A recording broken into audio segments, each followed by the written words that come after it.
I'll be on the lookout for them now.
Good morning and welcome to the Sunday Morning Sports Podcast.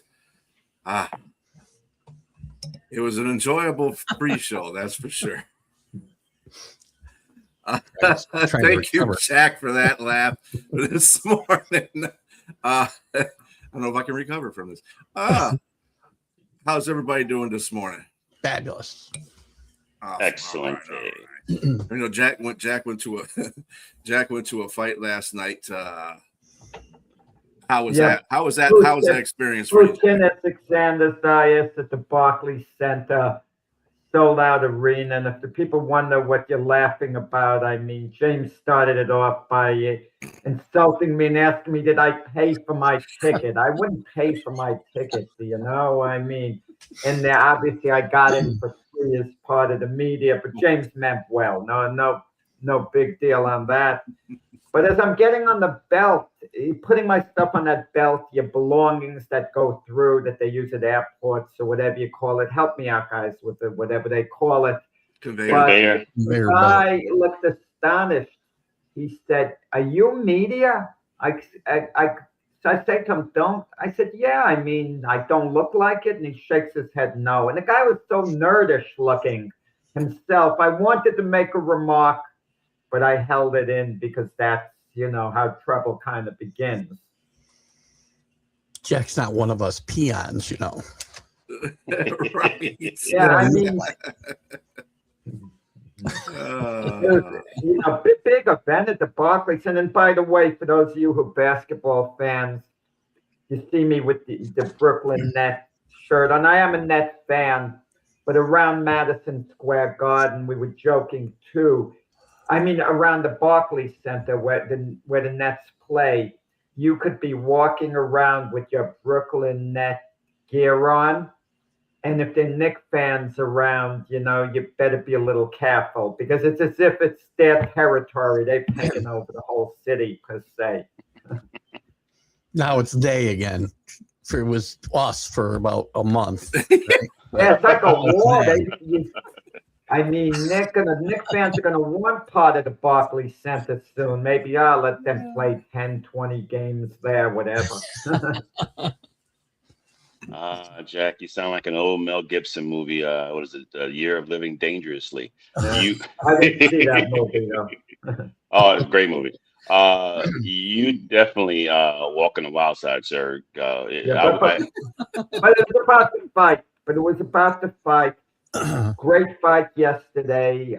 It looked like it was going to end in one round, and then Dias came back in the third round, and it was a great round, you know, and Boots Ennis did what was expected of him. You know, he stopped Dias in the seventh round.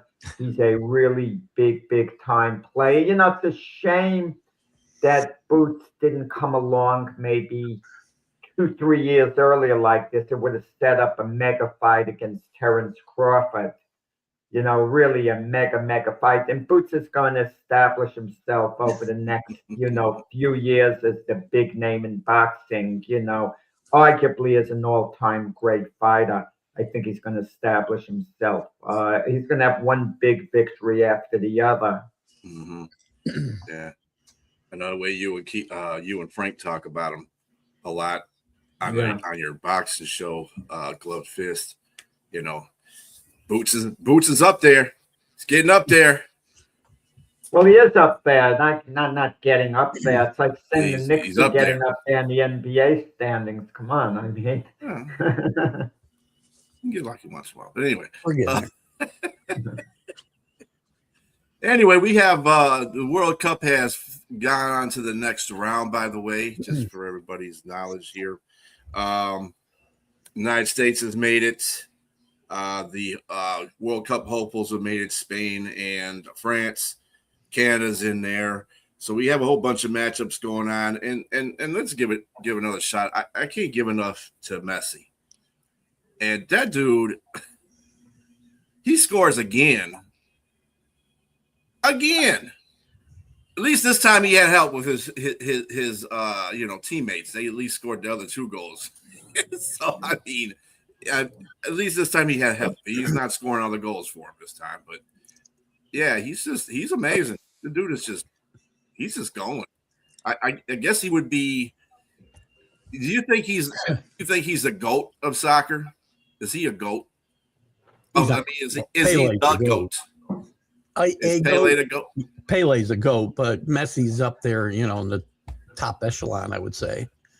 I mean, I think he's a bigger name than Ronaldo in this tournament. I thought we talked about it at the beginning of this tournament. I mean, he's still a good player at 40 years old, I think, 40 plus. And Messi's up there at 38. I think Messi's the best today and of his generation. I really think so. Yeah, when you talk about the best ever, I mean, I'm not really qualified to say. I saw Pele play a lot for the New York Cosmos at the end of his career. I went to a good number of games. But before that, when soccer seemed to be in the dark ages in the United States, when no one even talked about it at all, everyone knew about Pele. Everyone knew his name. And compare that to today's social media. The average person, wouldn't have heard of Messi's name, not in the United States. They wouldn't know who Lionel Messi was. But Pele's name was like heard. He was the only soccer player we heard of. We wouldn't, no other names were being mentioned when the sport of soccer came up. And today, at least, a few others are going to come up, like Keith just mentioned. Wait, hold on. You're telling me that Lionel Messi's name is not like mentioned on a grand scale level now at this point? I think he meant if it was then, right, Jack? If it was then. I mean, people are talking about soccer a bit more now, but even with the World Cup, Pele was a 3-time winner of the World Cup. Yeah. And he was kind of legendary. Is Messi really legendary? We know how great he is. Great. We know how. No. I'm not talking about how great a guy could be great.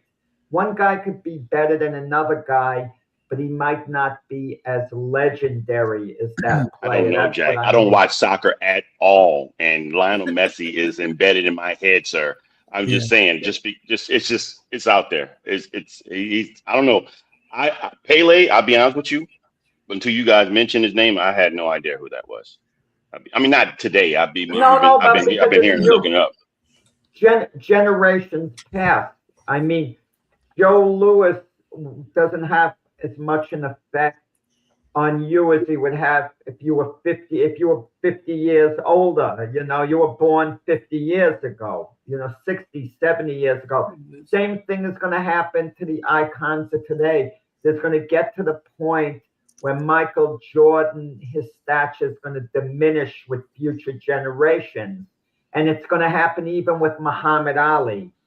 Muhammad Ali's stature, little by little, he'll be big, he'll be remembered, he'll be iconic, don't get me wrong, but he won't be the absolute guy, because other people would have, come along as the years, going to pass.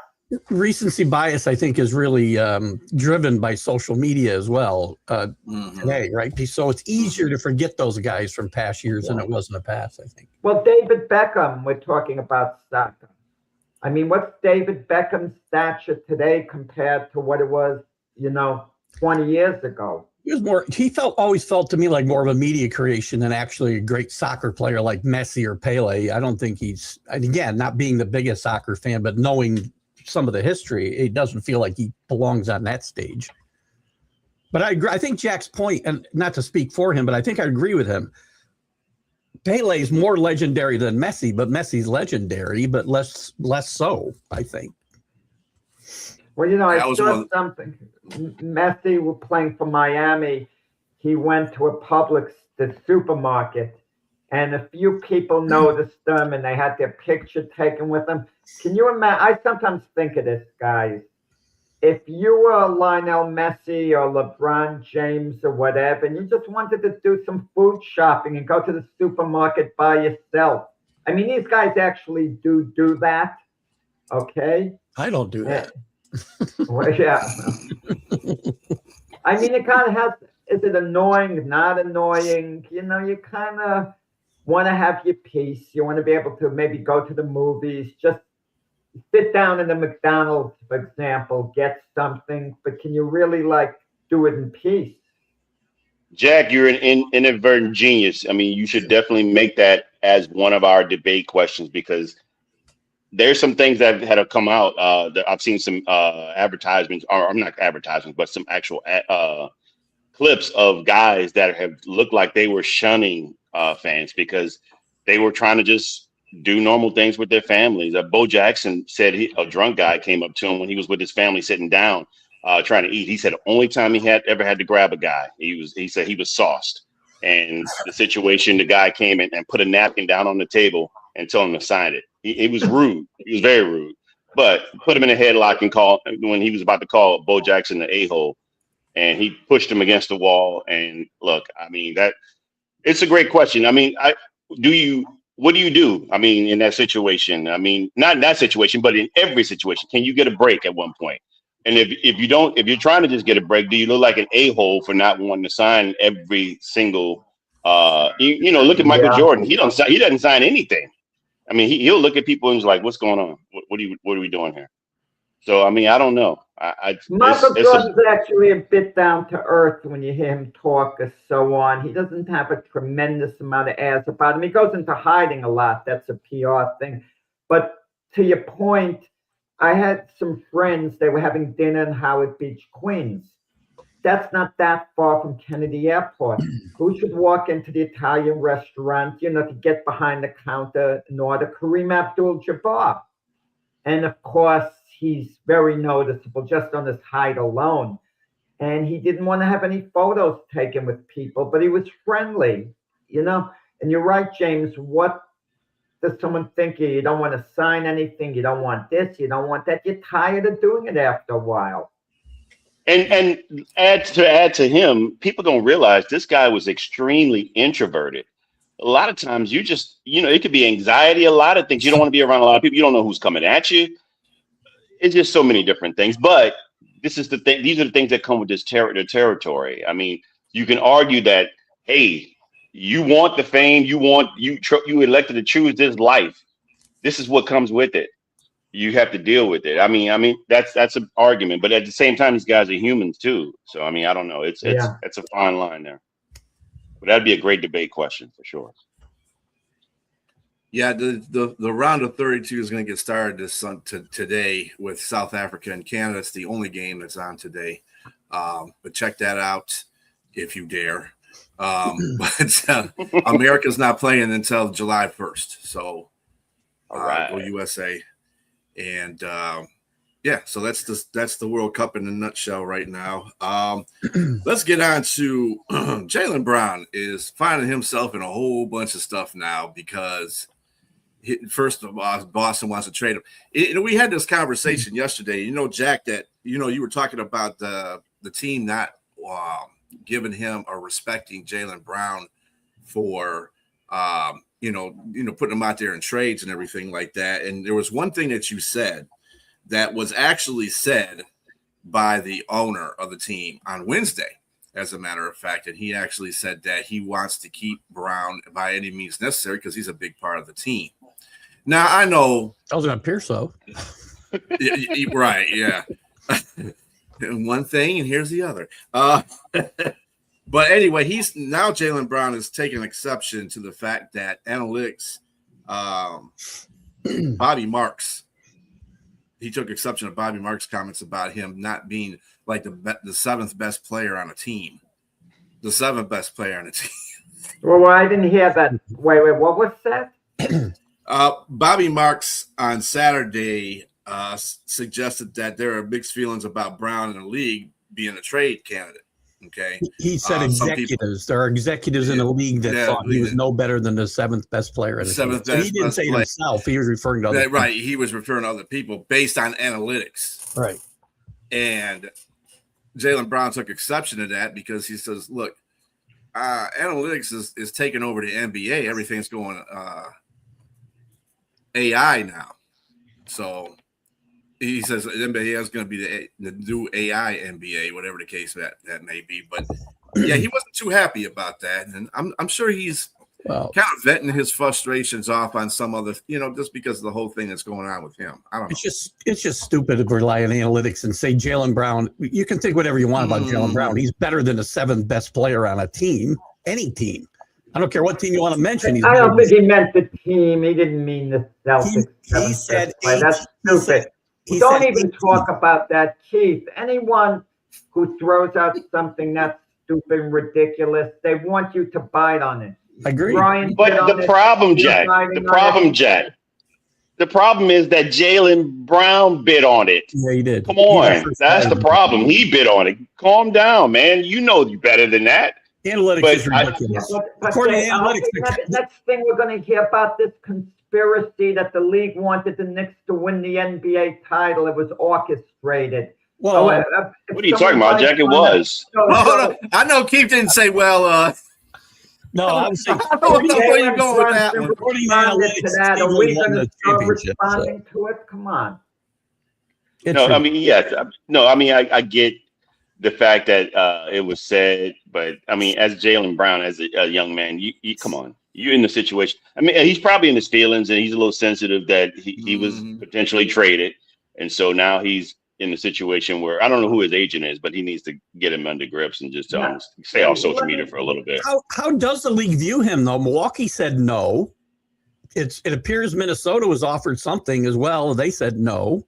So how does the league view Jaylen Brown? That's the question. This guy may not. Again, seventh best on a team is ridiculous. Maybe Boston said no. What they were offered by Minnesota. There's a difference. Yeah, they haven't said what the offer was. Milwaukee said no because Giannis was involved. And what else is Boston going to say? They're going to about Jaylen Brown that he's a big part of the team. They want him there because they're not going to trade him for under market value. They're not going to give him away. They've got to get something that approaches his market value, and that's difficult because his market value is high. I mean, the Knicks are not going to break up a championship team, for example.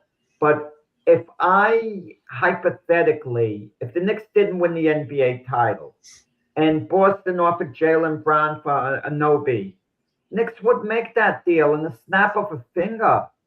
If the Knicks hadn't won the NBA championship, the Knicks absolutely would have make that deal. So, but the point is, Jaylen Brown has tremendous value. I'm sorry, I'm going to have to disagree with you. I just think Anunoby, he's probably the second best player on that team. You trade for something that's better. He would be no worse than the second player. Exactly. So why would you trade? The Knicks won the NBA title, so the Knicks would not make that deal now, and they shouldn't. But I'm saying if this were a year ago, or the Knicks got eliminated in the semis, they didn't go to the finals this year, they'd absolutely make the deal. Or if they lost to the Spurs in the finals, it's a deal they would make as long as they could fit in, all the financial parameters. I don't know. He's 29 years old with a whole bunch of money on his books.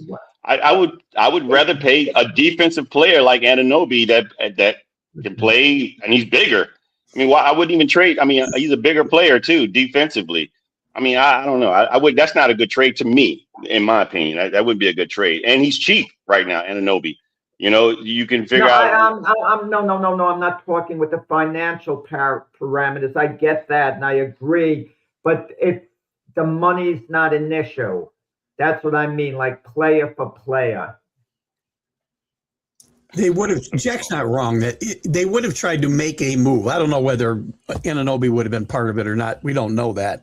But I agree that they would have tried to. They probably would have been more likely to break this team up and try to bring in Giannis or another big name if they had one, because they would have thought they'd gone as far as they can go with this group, which would have been obviously wrong thinking. But because chemistry matters in sports, and people eliminate that too often. And this team has the best chemistry in the NBA, and that's why they won. I just think, I don't think that Brown would have been a great option there, because he and Brunson are relatively right. They're the same player. Jaylen Brown. I'm talking more Giannis, or they would have made a bigger. Yeah. That's what I'm thinking too. Yeah. Yeah. So okay. On to the next one. Speaking of people that are kind of just a little bit touched. In his latest online video, receiver Brandon Ayuk set on his sights on his former agent, Ryan Williams, who he fired, by the way, because he blamed this whole situation on him about San Francisco, also vowing never to return to the 49ers. I can bet you that's going to happen. Probably the only thing his Nostradamus behind would be able to say. I don't think that he's going to be going to the Commanders, though. I think he's kind of shot all that down. But he did another video, 3.5 minutes video, talking about John Lynch and, the whole situation going on there, just kind of throwing San Francisco under the bus, that kind of stuff. I don't know what's going on with this guy. He ain't going to have a job. He blames his agent, and then he turns around and continues to trash the team and trash everything around him. I mean, he could have said this a year ago, but he waits a year and blames it on the agent. Take some responsibility for your own actions. Well, you're sitting here because of you, nobody else. Jaden Daniels was his college quarterback. They kind of want to reunite with him. Sometimes a player thinks he can force an issue. He insults his current team. He has a hissy fit, and they don't want to deal with the baggage. I wish these teams would toughen up, teach these prima donna players a lesson. You could talk all you want. You're not going anywhere. Like, for example, I like Danny Ainge's attitude with the Utah Jazz running a team. They don't even bother with listening to Ace Bailey, with his attitude where he wants to play. They draft him. We feel like drafting you. We think you're the player. You don't like it, retire.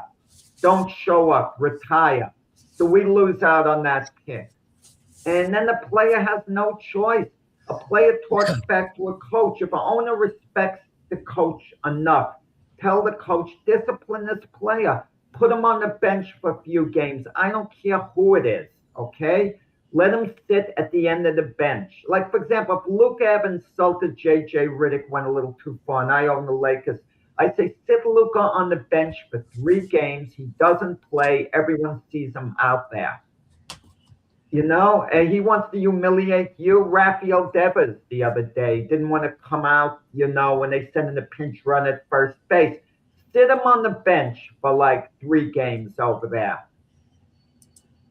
Well, he's a guy who forced his way out of this situation, similar to what Ayuk's trying to do, Devers, and it hasn't worked out for the Giants. Yeah, but teach him a lesson. He has absolutely no leverage. I agree. No leverage at all. And if he talks back to the manager and wants to have a hissy fit, suspend him without pay and let the union appeal it, and then give him his money. You think, okay, the union will probably win this appeal, but I'm going to drag him through this whole thing.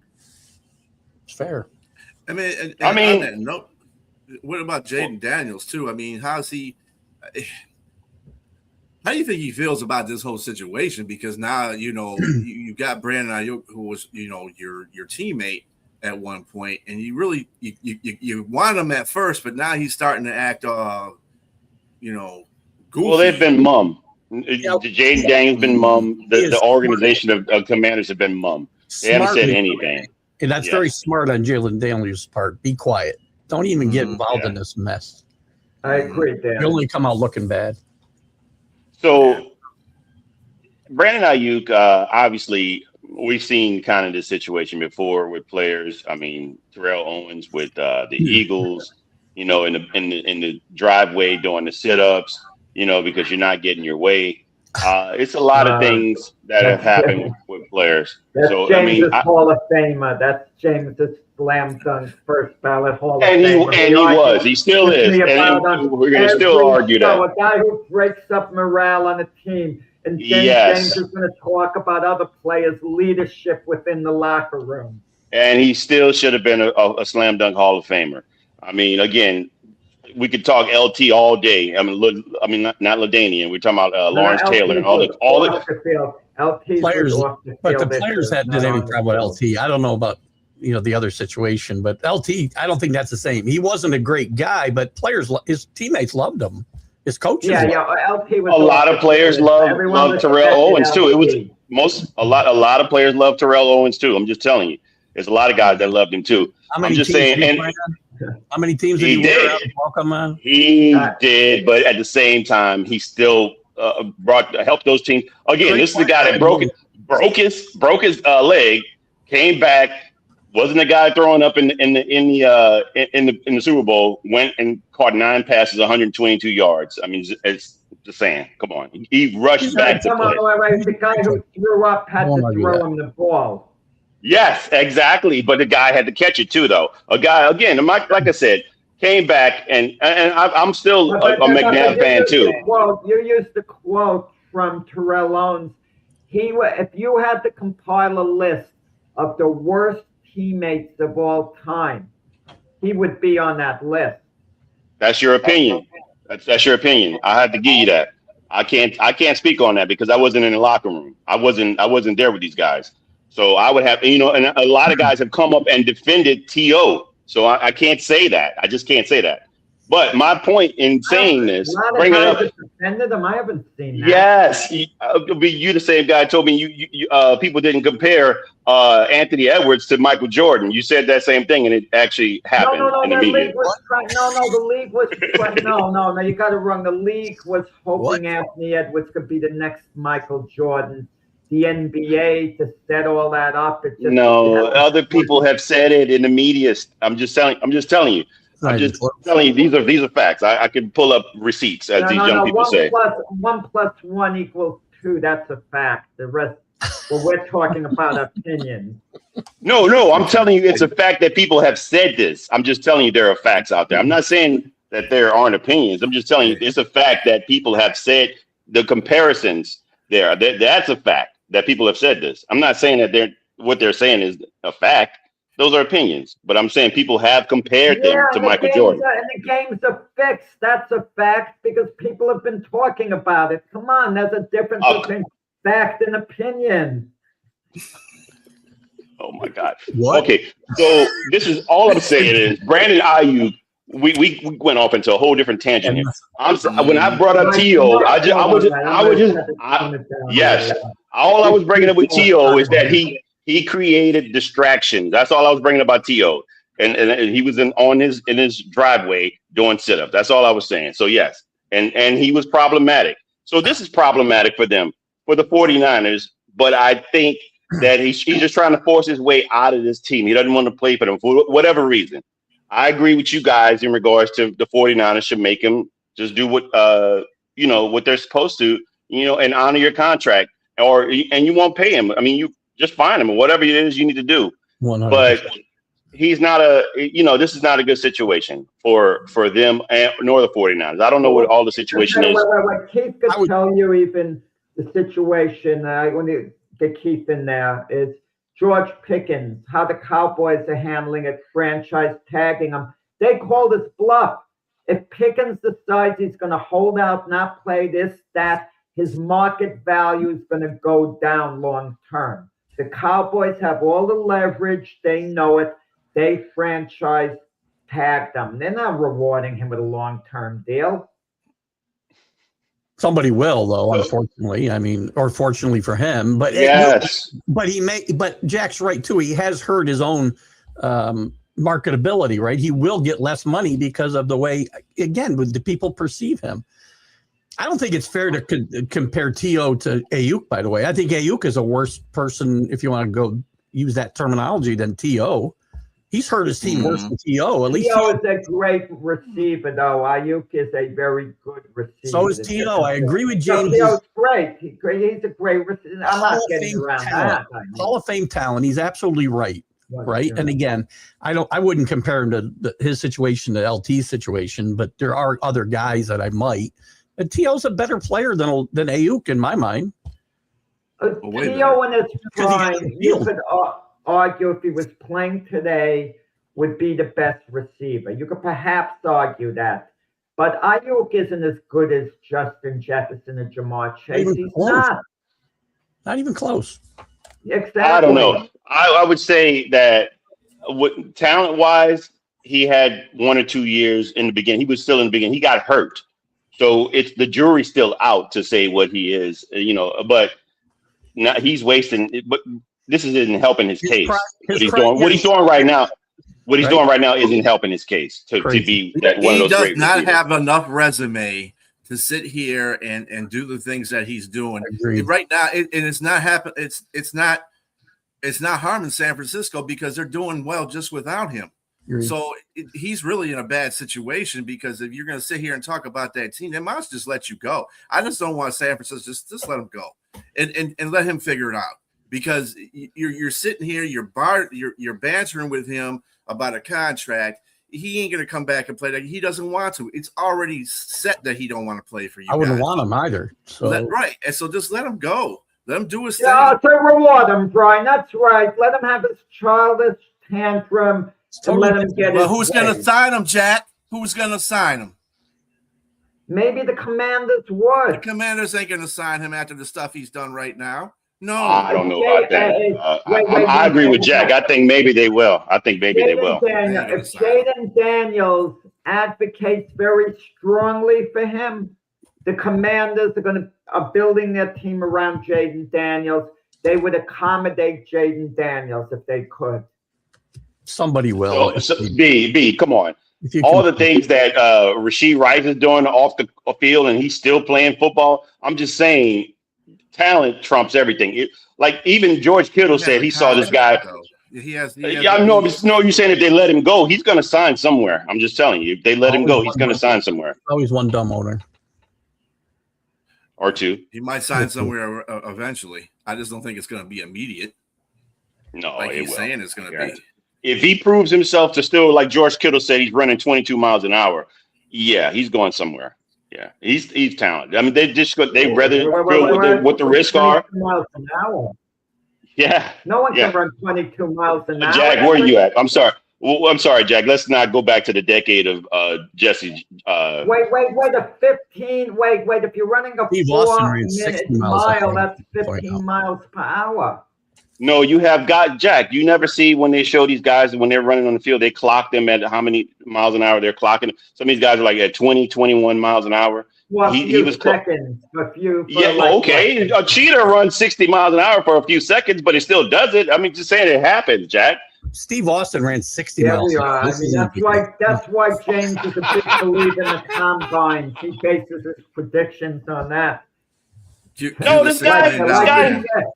Jack, hold on. Come on. Stop right there. Overall on a tight end because he looks Jack, once you look it up at Brandon Ayuk's best season when he had, I believe he had 1,500 yards. So that's what got him his contract.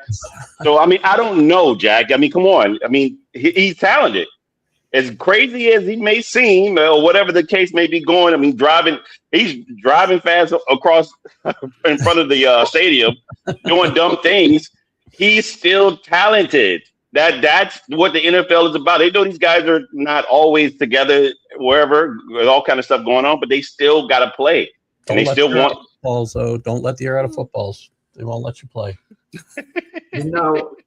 Ooh, still bitter about that, huh? Nice. No, not at all. Not even a little. Guys, certain players who are like prima donnas, especially wide receivers, late in their career, they wind up kind of practically begging for jobs. Something we haven't discussed in this show is maybe the biggest name wide receiver at one point, OBJ, Odell Beckham. He's back. Now he's back with the Giants. It looks like he's going to make the team. He played for a little while for John Harbaugh for the Baltimore Ravens. So obviously Harbaugh likes him. He wouldn't have even gotten a tryout if that wasn't the case. So, but Odell Beckham, he's basically just going to be a complimentary receiver. Malik Neighbors is obviously going to be the primary receiver, and we'll see what OBJ could, do. But he's not going to come back as a star. I mean, is he going to make that adjustment or what? He's going to have to, no choice. Yeah, I agree with you. I think he comes in, he spells maybe like a third or fourth receiver, and I mean he's still got the talent, he's still got the wheels and route running ability to be able to, he's probably going to be more or less a slot guy. It's big for his height and size and speed. If you think about where what's the guy's name that played for Tennessee and all these other teams, he last played for he's like probably borderline Hall of Fame. He played for Houston. What's the guy with the dreads? He went to Clemson. I can't think his name. Hopkins, yeah. He's kind of in that same boat where Hopkins is. You know where he is. Yeah, he'll still be able to catch a spell. Here or two, maybe 3 catches, 50, 60 yards a game or something like that. That's about where he is, I think. Yeah, those days of the Super Bowl with the Rams was his last flare. I think he played really, really, really good in that game. But that's probably the last that you're going to see OBJ play that good. I'm not saying he can't tear it up though. He could probably go out there and give you a couple of games where he can hit 100 yards, and But it is what it is. Speaking of which, something that's been flying under the radar, Mendoza hasn't signed his contract yet. He's holding out. You guys are going to make anything out of is there anything to be made out of this, or is just, I'm a little confused because there's a salary structure you can only pay him so much. There's a salary structure in the NFL for rookies, so you can only pay him X amount. I would imagine they're at that amount. He's the number 1 pick in the draft. Yeah, is he the only top 10 that hadn't signed? I believe so, yeah. I think so. Usually everything is predicated off of what he gets paid, and everybody follows suits afterwards. But I mean, that's he can only get so much. The rookie. He's slotted to be the backup too behind Kirk Cousins. Yeah, at least in the beginning of the season. Mm-hmm.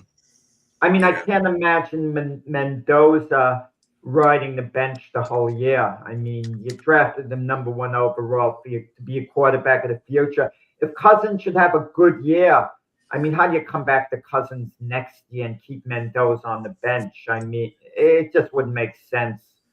So there's what I'm reading here. The only holdup is how the signing bonus will be paid out. So the structure is set at 4 years, $57 million. Hey. But his signing bonus is $38 million. So how they pay that out is what they're arguing about. But the holdout though, it's something that's just going to bang out, and they're just making the moves to try to find out the best way to pay it out. The holdout though, holding out. There's different ways you can hold on. Vita Vea, the great play on the Tampa Bay Buccaneers. He's indirectly holding up. He's showing up, but just standing on the sideline, refusing to take part in drills. And because he's a veteran player, been a big part of the Buccaneers for years, Todd Bowles isn't disciplining him. Todd Bowles feels he'll get himself ready, and when the bell rings, for the season to begin, he'll be set. He's got a contract though, and he should honor his contract. That's totally different. I don't blame Mendoza for not working out. He doesn't have anything signed. He's not going to work out and risk getting hurt. Even if it's non-contact, he's not going out there. But a guy who's got a contract, you should be doing what the team asks you to do every time. In most cases, you honor a contract. Once in a while, if the contract is so ridiculously outdated, the team doesn't want to do anything. You shouldn't have signed it. I can kind of understand you forcing the issue. Like years ago with Scottie Pippen, he made a mistake. He signed for $2.6 million a year for 7 years. And the owner of the Bulls, Jerry Reisendorf, said he didn't think it's a good deal to sign, long term. And after year 2, the contract was completely outdated, and Pippen was stuck on it for years. and Reisendorf held firm. He wouldn't renegotiate. You As he shouldn't have to should have, by the renegotiate, way. but there's a way you could sign a guy to an extension and throw in a massive bonus to for justice to even things out. There are things you can do sometimes. But look, a bigger issue with the Buccaneers is Baker Mayfield, guys. Would you guys pay him elite quarterback money so he could be a quarterback the next 3-4 years? So how would you handle Baker Mayfield's contract situation? He'll be an unrestricted free agent at the end of the season if you don't sign him. And he's, by the way, participating in drills, if I'm not mistaken. So that's how you should. He is. Well, Baker's smart enough to know he really doesn't have to leverage to hold out per se. I have to go back to your previous comments about guys in long-term contracts. You shouldn't have signed that long-term contract. You wanted that security of the long-term contract and the guaranteed money. But the minute people are getting paid more than you, you hold out. That's what's wrong with all these contracts in sports. I think people should get whatever people are willing to pay them. But if you take that money and you sign for 10 years, don't come to me after 2 years and say it's not enough.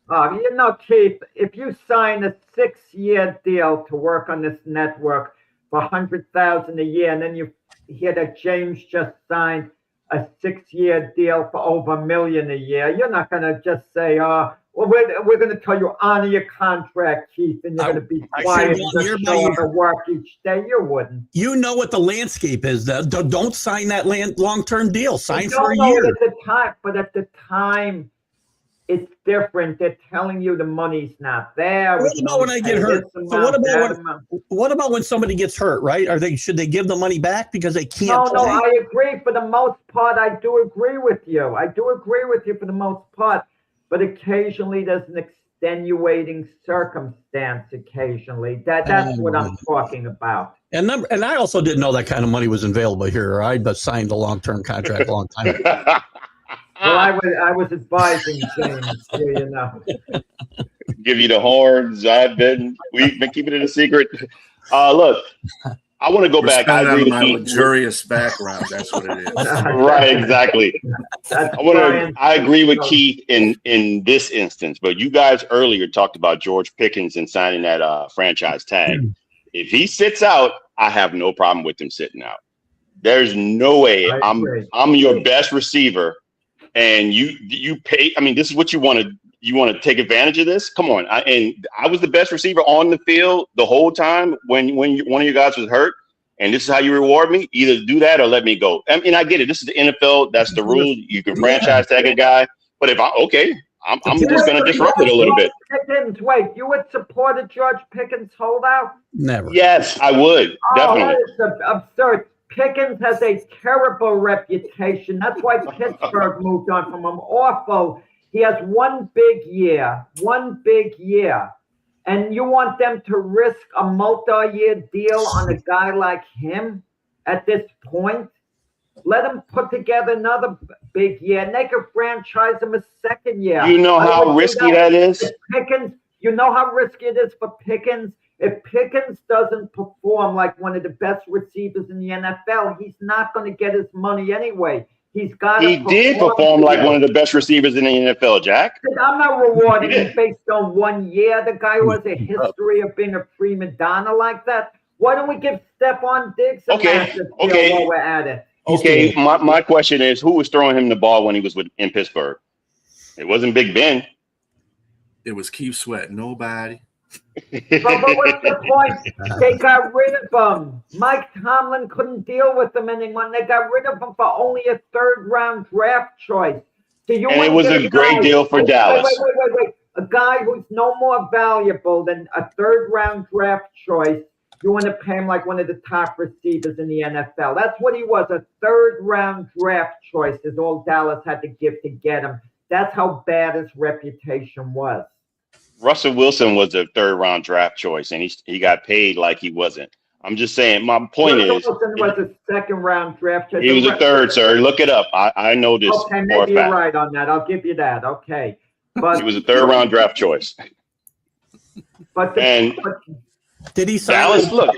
Did he sign the franchise tag contract? Yes, he did. To play. I'm sorry. He signed his contract. But he only signed it. He signed it because he's going to look like the guy this whole. I mean, he's going to get charged if he don't sign anything. I'm going to tell you this, James. I'm going to tell you this. Justin Jefferson, for example. If the Vikings could franchise Justin Jefferson in the same situation, they would never do it because there is a team player.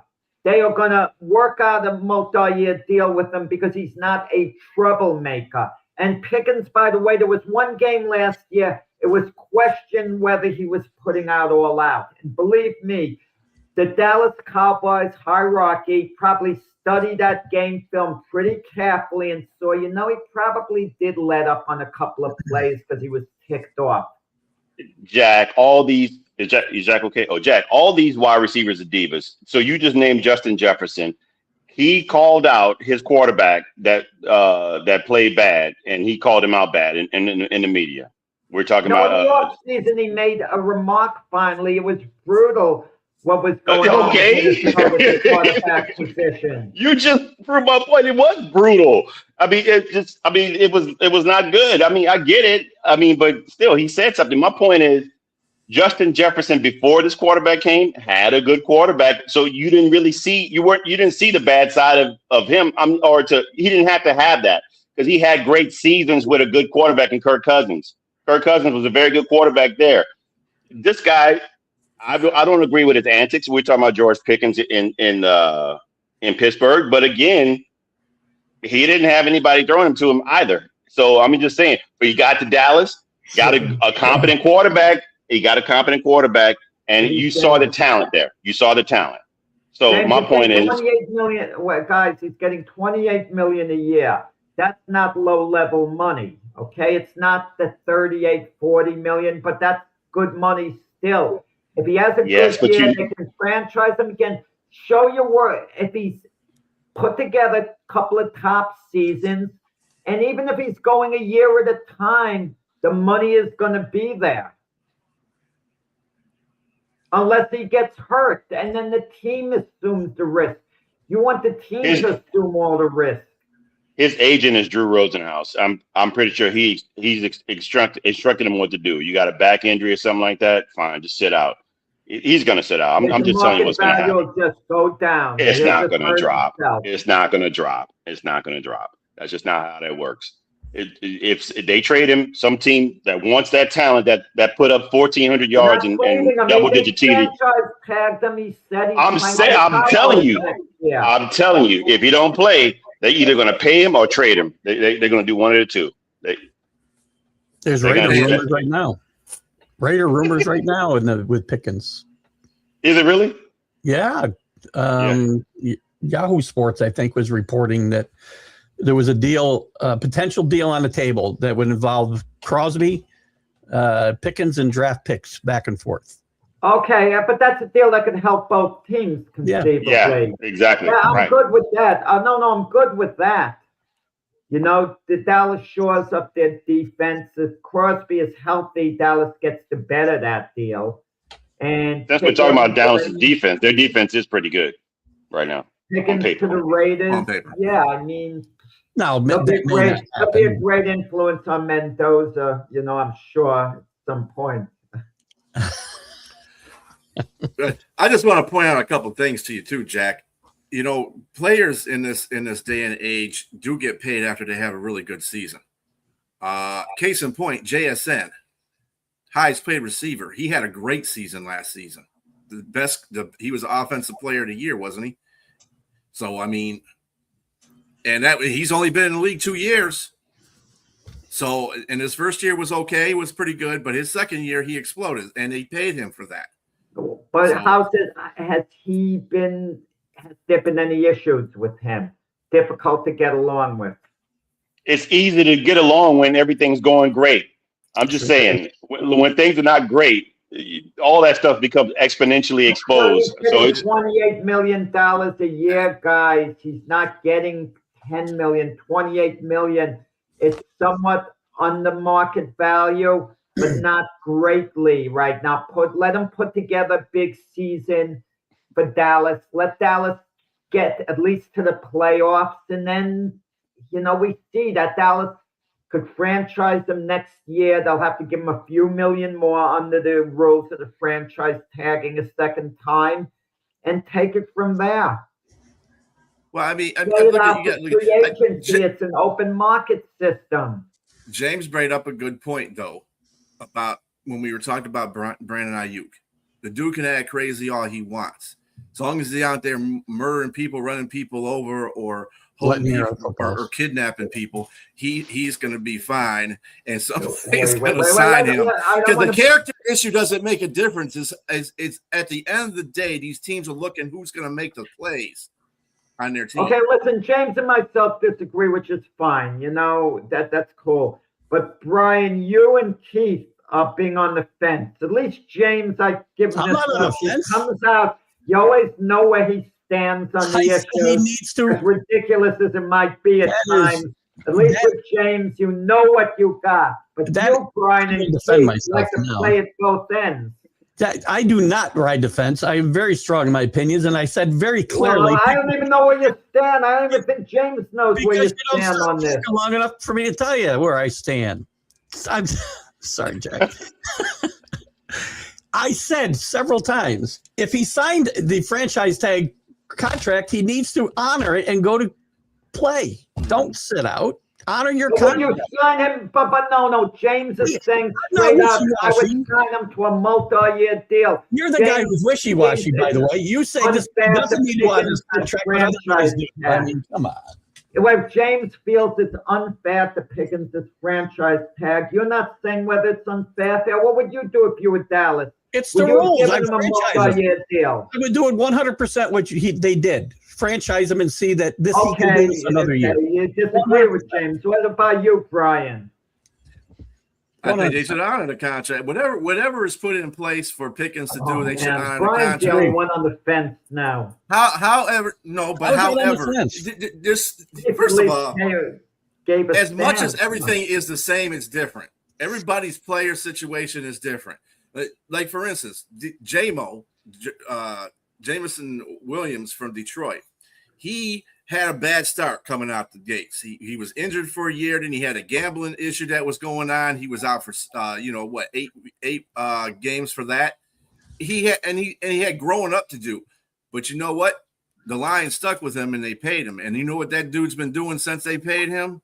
Just stepping up every year. If the team's willing to renegotiate, right, that's fine. But I'm saying if the team isn't willing, you need to honor the contract. Questions should. That's what we were talking about. James said what Dallas should do, and he sides with Pickens in this.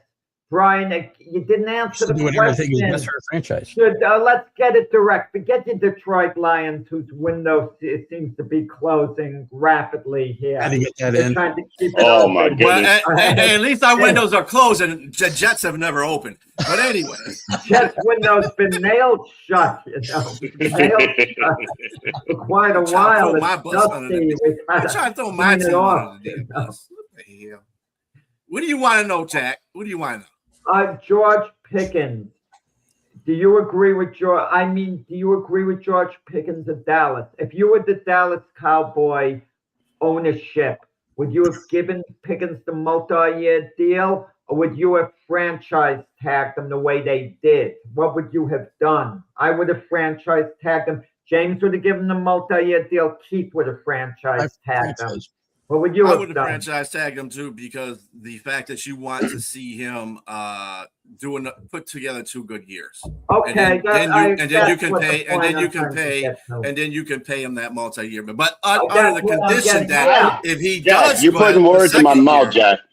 Jack, you're putting words in my mouth. I didn't say that. What I'm saying is, I was George Pickens. I agree with what he would do. This is what I mean. If he, I said that. I understand the business. If I'm the corporation, I'm going to do everything that benefits the corporation. Mm-hmm. So I get that. But if I'm the player, I'm going to do everything as a player to benefit me as a player. So yes, I agree. I'm with you. If he finds a loophole to figure out a way to get out of that franchise tag, I'm with you. Because if I'm the player, I got to take care of my family. I got to look at the long run. If I'm the player, I got to do that. So I mean. It is what it is. I mean, I understand it's a business, They're going to do what they do as a You business. convinced me, James. Keith, He's got to get come more on, Keith. money. He's got to get more money to feed give- his family. He give these First guys of all, changing no. I'm talking about long wrong. We're talking about from a standpoint. First of all, they take half the money. Let's get that out of the way. Okay, When they 14 million put taxes. altering money. And if you play in LA, wherever you play in whatever state you play in, you're getting taxed of that state. So it doesn't matter. So it's come on. I get it. Money looks good on number, but long term, I want long term generational money. I'm out here busting my head, and I want to have it. So why can't I get that? Why are we arguing that? Well, that's crazy to just say that 27 million is not a lot of money. Fine, it is a lot of money. But if there are guys out there that are getting the big contract, because we understand he's going to look like the bad person for not doing it. He's going to get fined if he don't sign anything. I mean, if he's going to get fined. First, he doesn't honor it too. Either way, he's going to how much monthly payments cost on a Maserati? Come on. Oh, I don't know about that. No state income tax in Texas either, so he's not getting taxed. But again, I'm going to side with him to get his full deal because he earned it. He put himself out there and played. The guy that's getting the money, the guy that's getting paid, wasn't there. He was hurt. We're talking about CD Lamb. He wasn't out there.